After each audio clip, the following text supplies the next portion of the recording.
Olá! Começa agora o Jornal Futura de hoje, quarta-feira, 12 de agosto de 2015. Nessa edição, nós iremos mostrar exemplos de como as novas tecnologias podem impactar a vida de uma pessoa.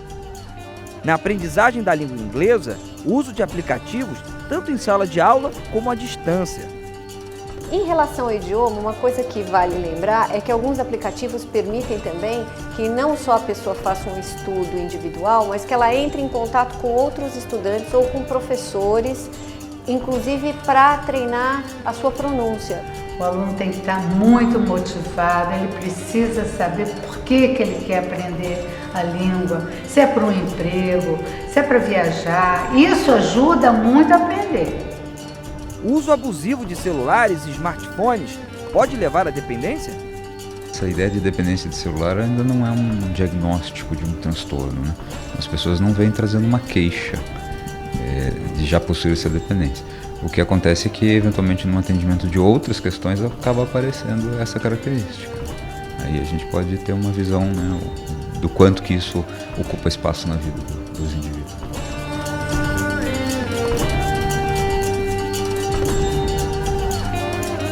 O ensino da língua inglesa nas escolas brasileiras há muito tempo é criticado por adotar métodos que ao longo dos anos não trouxe bons resultados. Muito pelo contrário, é senso comum entre nós a afirmação de que ninguém aprende inglês nas escolas brasileiras, particularmente na rede pública. E quem quiser aprender, que busque cursos especializados, que custam muito caro. E isso resulta no quê? Numa exclusão enorme nesse tempo de economia globalizada, quando o conhecimento de línguas estrangeiras não pode mais ser um privilégio, é uma necessidade. Mas já existem experiências positivas que, apoiadas hoje por novas tecnologias, mostram que o problema tem solução. Nós iremos conhecer agora duas delas, no Rio de Janeiro. Uma na educação de jovens e adultos e outra numa escola que tem aula bilíngue no ensino médio. Vamos ver. Há pouco menos de um ano dos Jogos Olímpicos no Rio de Janeiro, alunos e professores da rede estadual de ensino usam metodologias virtuais para intensificar o aprendizado da língua inglesa em sala de aula. No Centro Integrado de Educação Pública, CEP Carlos Drummond de Andrade, em Nova Iguaçu, Baixada Fluminense, docentes trabalham com games, vídeos e sites para interagir com os estudantes. Eu sou muito fã do sistema que o SESI usa aqui na escola, né? Que é o Mangarhai.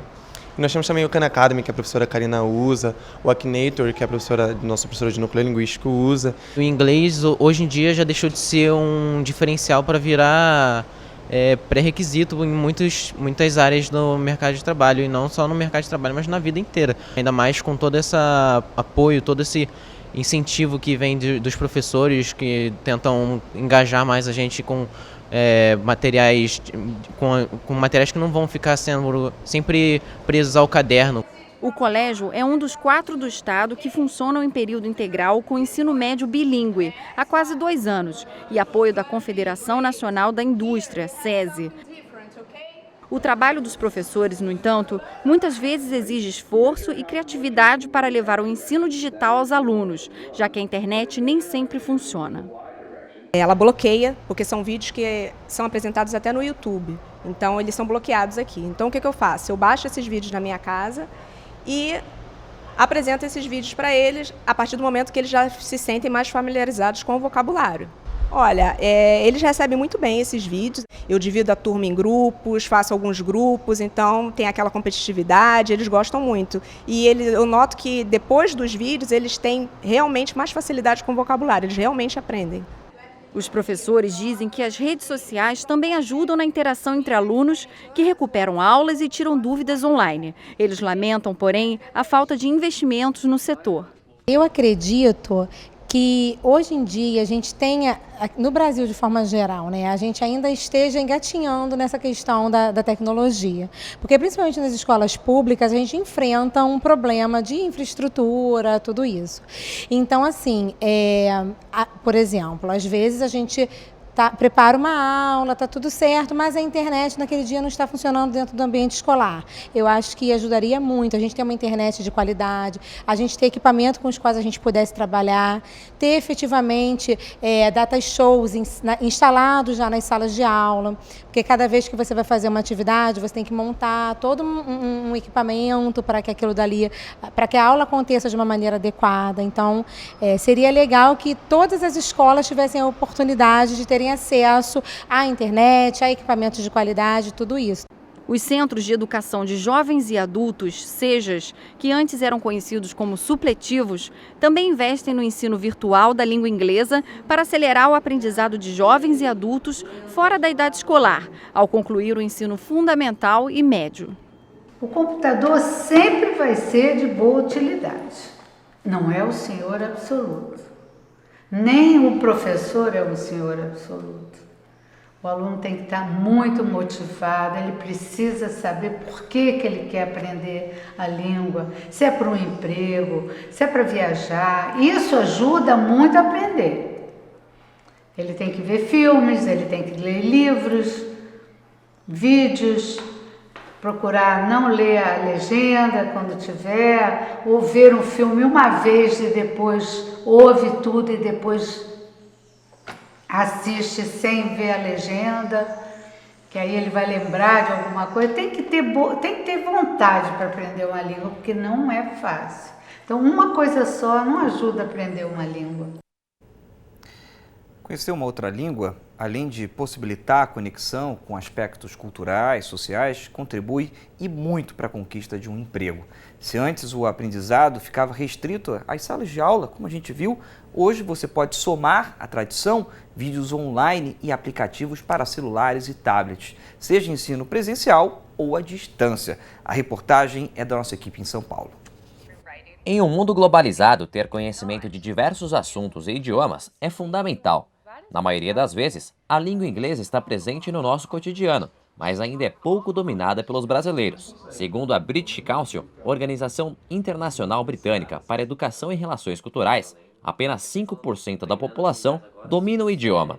Para ajudar aqueles que buscam conhecimento em uma língua estrangeira como o inglês, diversos aplicativos, sites e canais de vídeos estão à disposição na internet. A tecnologia ela sempre pode agregar valor ao aprendizado, seja ele formal e presencial em sala de aula, ou seja ele digital, à distância, híbrido e etc. O que nós temos que ver é qual é o tipo de complementação que a tecnologia pode oferecer para o aprendizado de acordo com a sua modalidade de oferta. A ideia de ensinar inglês pela internet surgiu quando eu ainda estava morando nos Estados Unidos. Eu achei que havia uma necessidade de ensinar as pessoas e também porque eu tinha uma escola lá, resolvi então colocar os vídeos no YouTube só para ver o que ia acontecer e aí começou a ter bastante acesso. Hello everybody and welcome back to one more video. Foi daí que a ideia foi crescendo e eu resolvi investir mais nessa plataforma. Então o aluno ele pode estudar no tempo dele, ele aprende a se autocorrigir usando a plataforma à distância, ele aprende a forma correta a lógica do idioma. É importante ter alguns cuidados em relação ao uso da tecnologia no aprendizado. A vida ela é mediada, ela tem a possibilidade de usar a tecnologia, mas ela não é só a imersão tecnológica. Nós sempre temos que ver outras atividades, outras coisas que possam ser feitas fora do computador. Em relação ao idioma, uma coisa que vale lembrar é que alguns aplicativos permitem também que não só a pessoa faça um estudo individual, mas que ela entre em contato com outros estudantes ou com professores, inclusive para treinar a sua pronúncia, o que pode agregar valor também. O aluno, ele não deve se limitar àquilo que entregam a ele. Eu acho que para você ter e poder sempre alcançar um patamar maior, você sempre tem que buscar mais. Então, seja numa plataforma online, seja o que for, que seja a metodologia de estudo do aluno, é importante que ele tenha essa proatividade, iniciativa de buscar fora. Crescer, né? Cada vez mais e chegar nesse nível de fluência que todos desejamos e que eu sei que é possível, com muita dedicação, sim. Falar em inglês, você já ouviu a palavra fubbing. Então, esse é um termo, é um comportamento super comum nos dias de hoje. A gente vai para um brevíssimo intervalo e depois você vai entender o que essa palavra significa. Até mais. Veja daqui a pouco. O uso demasiado de celulares e smartphones pode causar dependência? Estamos de volta com o Jornal Futura. Uma cena cada vez mais comum é o diálogo perder o espaço para a tecnologia, em especial para os telefones celulares. Você já deve ter visto duas pessoas grudadas em seus celulares ao invés de conversar em diversas ocasiões, tá? Existe um nome para esse comportamento, é o fubbing. Esse hábito de trocar um bom papo pelo universo pessoal, uma esnobada em quem está nos acompanhando. Quem nos conta essa história é a equipe da TV Positivo, de Curitiba, Paraná. Você sabe o que é fubbing? Não. Não. A expressão fubbing foi criada em 2012 e é a combinação das palavras phone e snubbing, que significam telefone e esnobar. Ou seja, o termo foi criado para ilustrar o ato da pessoa que esquece o mundo para ficar mexendo no celular. A expressão é usada como base de uma campanha chamada Stop Fubbing, que possui um site interativo que fornece dados de pesquisas internacionais para conscientizar sobre esse tipo de atitude.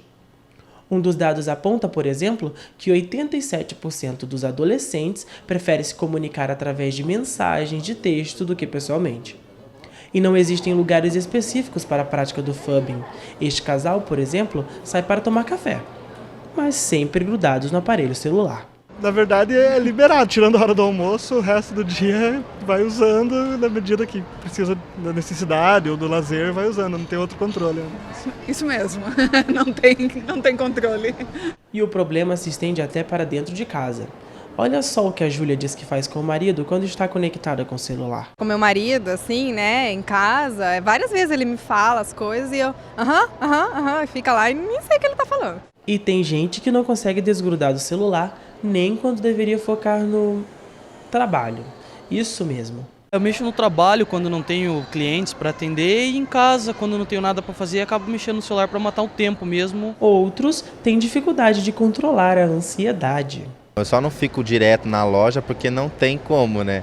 Mas nas horas vagas que eu posso, eu já cato o celular, que nem agora eu vou sair para a hora do almoço. Esse comportamento atual, que vem incomodando muita gente, gerando polêmicas, tanto no dia a dia de trabalho quanto nas vidas pessoais em geral, ganha espaço nas discussões da psicologia. Na realidade, assim, essa ideia de dependência de celular ainda não é um diagnóstico de um transtorno, né?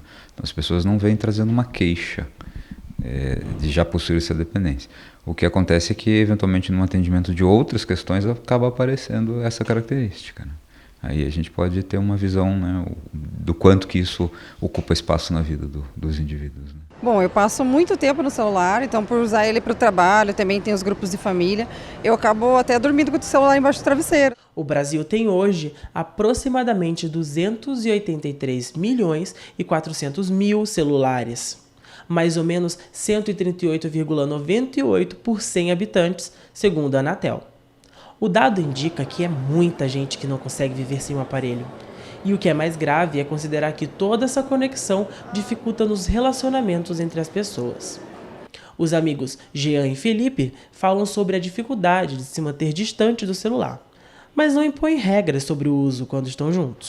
Regra, ninguém impõe nenhuma regra, mas a gente procura sempre manter ele desligado ou se manter ele conectado naquele momento que, em algum momento, tirar um tempinho, dar uma olhadinha básica ou se for alguma coisa importante. Caso contrário, responde alguma mensagem ou alguma coisa mais tarde, ou quando chega em casa, ou quando vai ao banheiro, ou dá uma saidinha para, às vezes, você não atrapalhar aquele momento ali com os amigos, num suco, ou num lanche, ou num café, alguma coisa assim.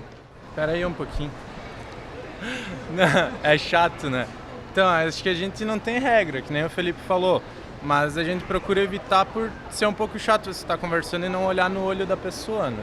Enquanto está conversando. Como que é a maioria dos teus amigos? Eles ficam ignorando tudo para ficar mexendo no telefone? Alguns ficam, sim. Depende muito do assunto também. Se o assunto for chato, você vê pela reação da pessoa no celular, né? Será que o futuro das relações será exclusivamente via mensagens de texto? O único contato visual será por telas? Caso não estejamos online, nenhum contato será estabelecido? é melhor acreditar que mais pessoas possam ser como a Letícia, viu? Pra mim, se eu puder deixar o celular de lado, é melhor. Então você preza pelo contato olho a olho. Olho a olho é o melhor. Claro, você tem aqueles momentos que não tem como você falar com uma pessoa sem estar, né, com ela na tua frente. Mas quando eu posso, é no olho a olho ali, conversando para poder brigar mesmo, poder rir. Então é mais legal, tem mais emoção. Tá certo, né? A World Skills, que é a maior competição de educação profissional do mundo, está acontecendo pela primeira vez no Brasil. O ginásio do Ibirapuera, em São Paulo, é o palco. Como é que funciona? Competidores de mais de 60 países simulam desafios das profissões que devem ser cumpridos dentro de padrões internacionais de qualidade. E você pode acompanhar esses combates, hein? É só acessar www.escolhafuturo.com.br, é essa tela que vai aparecer no seu computador. Aí você pode entrar, ver ao vivo esses combates e também se informar sobre esse evento. Combinado? E assim a gente termina o Jornal Futura de hoje. Participaram dessa edição as nossas equipes do Rio de Janeiro, de São Paulo e também a equipe da TV Positivo de Curitiba, Paraná. Obrigado pela sua audiência, pela sua companhia. Amanhã você sabe, né? Às 5 horas nós temos um encontro marcado. Até mais.